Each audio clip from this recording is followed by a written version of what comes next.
समीकरण। तो दिए गए समीकरण क्या है बताइएगा? x प्लस वाई बराबर 5, इसको इक्वेशन फर्स्ट दे देंगे अपन। फिर और क्या है? 2x प्लस 3y बराबर 7। चलो इक्वेशन नंबर है इसे। तो ये अपन को समीकरण दिए गए हैं, इनको आप भी विधि से क्या करना है? हल करना है। यदि नॉर्मली 10th क्लास में हम आपको ये इक्वेशन लिखते हैं तो आप सॉल्व कर लेते। कौन सी विधि का यूज करते? विलोपन विधि का यूज कर लेते आप, या प्रतिस्थापन, या फिर वज्र गुणनखंड, है ना? तो आंसर आ जाता आपका। तो नॉर्मली यदि इनको अपन विलोपन या प्रतिस्थापन विधि से करेंगे तो जो आंसर इस विधि से आता 10th क्लास वाली विधि से, वही आंसर आएगा अपना कौन सी विधि से? आव्यूह विधि से। ध्यान रखिएगा। तो ये कौन सी विधि है? आव्यूह विधि। तो आव्यूह का प्रयोग करना है और अपन को इनका आंसर लाना है। तो कैसे करेंगे ध्यान से देखिएगा, ठीक है? इसमें यहाँ पर अपन ऐसा मानकर चलेंगे, ये यहाँ a बराबर, क्योंकि आव्यूह का यूज करना है तो आव्यूह लिखेंगे, सारणिक नहीं लिखेंगे। तो यहाँ पर इनके गुणांक बता दो आप। जैसे x का गुणांक क्या है? 1 है, ये लिखा। y का 1 है। यहाँ पर x का गुणांक क्या है? 2। यहाँ पर y का गुणांक क्या है? 3। तो ये बन जाएगा करते, बहुत इजी है। फिर b बराबर, ये मान कर चल रहे हैं मान, तो b वाले मान ये अचर पद मानेंगे अपन, है? क्या आ जाएगा? 5 और दूसरा क्या रहेगा? 7। इतना बनेगा करते, समझ में आया सबको? ठीक। और यहाँ पर हम एक मान x बराबर और मान रहे हैं। क्यों मान रहा है अभी बता रहे हैं आपको। तो x का मान कैपिटल X बराबर, अब चूंकि यहाँ पर x और y के मान निकालने हैं अपन को, तो x बराबर एक मान लो आप x, दूसरा मान क्या मानेंगे अपन? y। तो सब क्वेश्चन में ऐसा करना है, ठीक है? और यदि 3 समीकरण होते तो फिर मानते आप x, y और z। सही है? तो ऐसा इसलिए किया गया है, उसके पीछे भी रीजन है। क्योंकि क्या होता है, संगत और असंगत समीकरणों को मिलाकर, ठीक है, एक सिद्धांत बनाया गया। उस सिद्धांत में एक फार्मूला होता है, वो आपको ध्यान रखना है। वो फार्मूला ये था, ax बराबर b। क्या? ए संगतता का सिद्धांत कहलाता है। ax बराबर क्या लेना है आपने? b। तब ये मानकर चले हैं अपन ax बराबर b, तब x बराबर क्या होगा? चूंकि निकालना तो आपको x का मान है, यानी x और y का मान निकालना है, तो x बराबर क्या बन जाएगा बताओ? a इस तरफ जाएगा, अभी पावर 1 है, जब इस तरफ जाएगा तो क्या बन जाएगा? a इनवर्स बनेगा ना, इनटू में क्या रहेगा? b। ये समझ में आया? नहीं आया? हर क्वेश्चन में ये करना है आपको। ax बराबर क्या मान लो आप? b, तब x बराबर क्या निकलेगा? a इनवर्स इनटू में b। समीकरण नंबर हो जाएगा अपना 3rd। तो बस इसको सॉल्व करना और आंसर आ जाएगा। यानी आपको किसकी आवश्यकता है? a इनवर्स की, और b का तो मान है ही, खैर उनका गुणा कर देंगे, फिर तुलना करेंगे, तो आपका डायरेक्ट आंसर आएगा, ठीक है? तो चलो a इनवर्स निकालें। अब a इनवर्स क्या होता है बोलो? a इनवर्स मतलब व्युत्क्रम आव्यूह, है ना? व्युत्क्रम आव्यूह a इनवर्स बराबर, बोलिएगा formula, adjoint of a upon में क्या होता है? सारणिक a। समीकरण नंबर 4। तो अपन को कौन सा मान निकालना पड़ेगा यहाँ पर? Adjoint a। एडजॉइंट a मतलब क्या होता है? सहखंडज। फिर निकालेंगे अपन क्या? सारणिक a का मान। इस मान रखेंगे इसमें, तो काय का मान आएगा? a इनवर्स का, और a इनवर्स का मान फिर इसमें रखेंगे, और b वाले मान का गुणा कर देंगे, तो काय का मान आ जाएगा? x का। वही अपना क्या होगा? आंसर। मेथड समझे आप? चलो, तो एडजॉइंट a, तो यहाँ पर अपन लिखेंगे एडजॉइंट a मतलब क्या होता है? सहखंडज। तो सहखंडज एडजॉइंट ऑफ a बराबर, देखिएगा, तो आपको बता दें, आप सहखंडज किसका निकालोगे? लिखा ना एडजॉइंट ऑफ a, यानी a वाले मानों का। तो a वाले मान ये है, तो ये कौन सी जगह है बोलो? a11, a12, A21 A22 पता है ना सबको? ठीक। तो यहाँ पर लिखेंगे हम, अब आप पहले 1 का निकालेंगे, फिर 1 का, फिर 2 का, फिर 3 का। तो लिखेंगे अब आप 1 का सहखंडज, तो ये किसकी जगह पर है? A11 की जगह पर है कि नहीं? तो A11 की जगह पर, तो इसका फार्मूला कैसे बनाते हैं बताओ? -1 रहेगा, पावर किसकी कर देते हो? जैसे 11 लिखा है ना, तो पावर हो जाएगी 1 + 1। यदि 12 लिखा होता तो क्या आता? 1 + 2।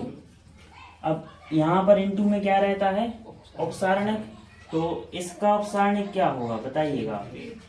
इसके सामने वाली पंक्ति और स्तंभ को आप क्या करेंगे? बंद, तो क्या आएगा? 3। तो इनटू में क्या कर देंगे आप? 3। और आगे इसको सॉल्व करो। -1 पावर क्या हो जाएगा? 1 + 1 2, इनटू में क्या रहेगा? 3।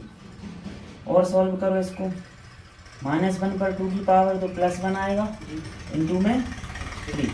तो आपका मान क्या निकलेगा? 11 का प्लस के। सही है।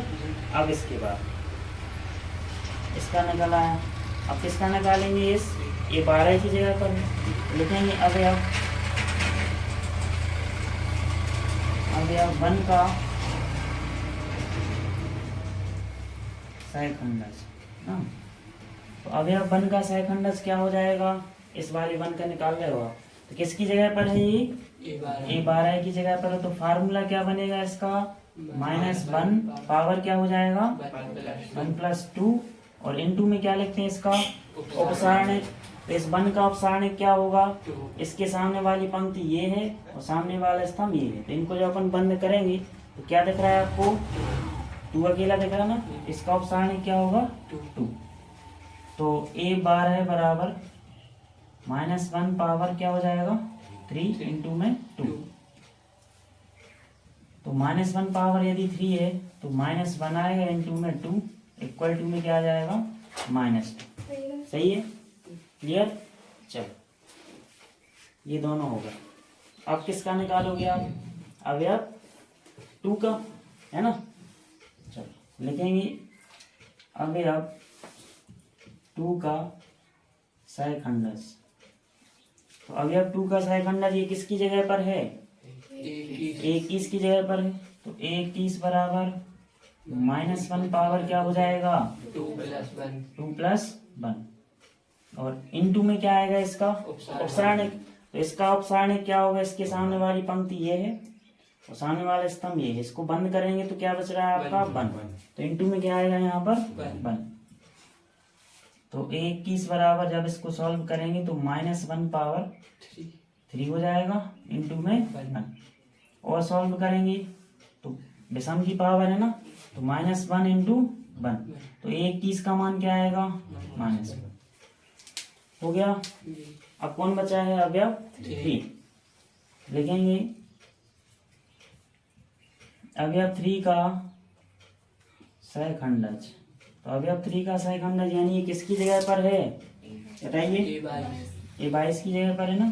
तो A22 बराबर फार्मूला क्या बना? -1 पावर 2 + 2, और इसका उपसारणक। तो इसका उपसारणक क्या होगा? सामने वाली पंक्ति ये है, स्तंभ है, इसको बंद करेंगे क्या आएगा? 1। तो इनटू में रहेगा यहाँ पर 1। और इसको सॉल्व करेंगे, यहाँ लिख रहे हैं।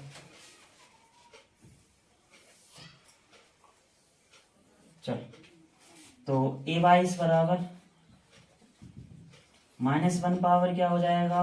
4 × 1। अब सम की पावर है ना, तो +1 आएगा इनटू 1।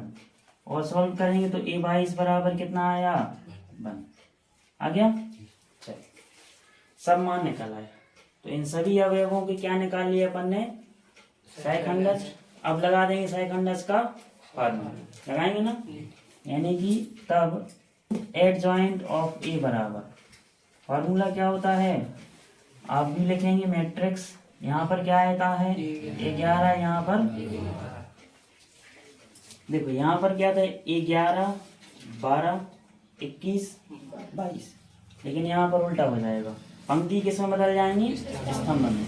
11 यहाँ पर A 12, फिर A 21 और A 22। चलो मान रखो, तो एडजॉइंट ऑफ ए बराबर, रखिए मान, ए 11 का कितना आया, ये लिखा है +3, ए 12 का -2, ए 21 का -1 और ए 22 का 1, ये लिखा। तो ये निकाल लिया अपन ने क्या, एडजॉइंट ऑफ ए। अब इनवर्स निकालने के लिए आपको किसकी आवश्यकता है, सारणिक ए की। तो सारणिक ए का मान निकाल लें। अब चूंकि है तो ये मैट्रिक्स है ना, यानी आप भी है, लेकिन इसका मान क्या निकालना होता है अपन को, फार्मूले के अनुसार सारणिक ए का। तो सारणिक ए का मान कैसे निकालते हैं, अपन इसका क्या कर देंगे, प्रसार कर देंगे या विस्तार कर देंगे।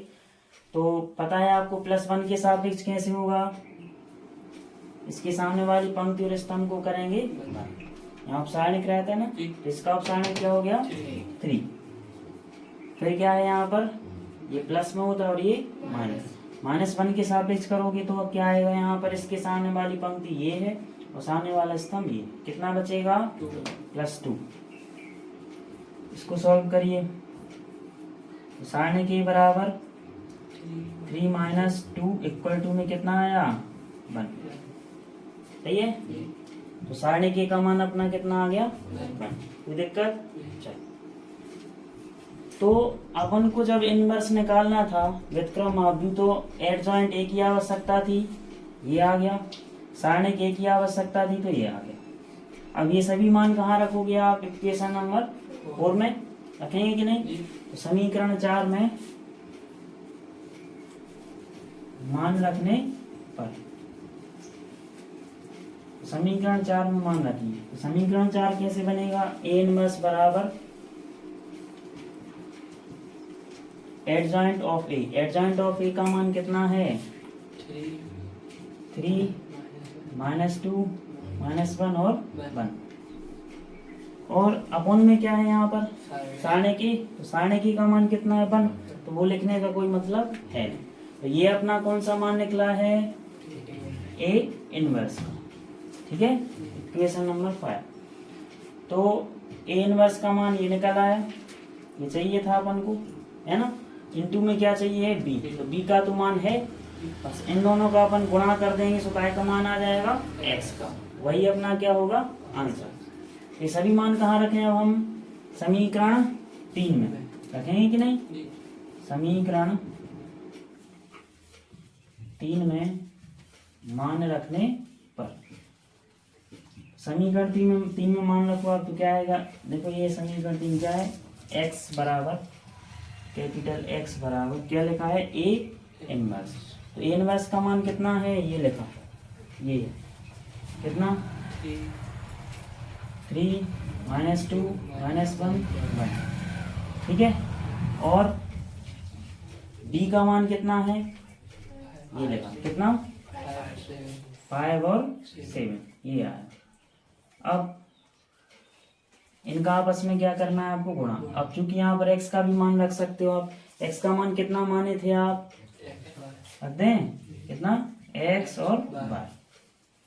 अब इनका करना है अपन को गुणा, तो कैसा होता है, आप भी दो आव्यूहों का गुणा पंक्ति का स्तंभ में, पंक्ति का स्तंभ में, तो क्या आएगा 3 × 5 15 हो जाएगा, बीच में काय का चिन्ह होता है प्लस का, 1 × 7 क्या आ जाएगा यहाँ पर -7, इतना ही होगा, ठीक है।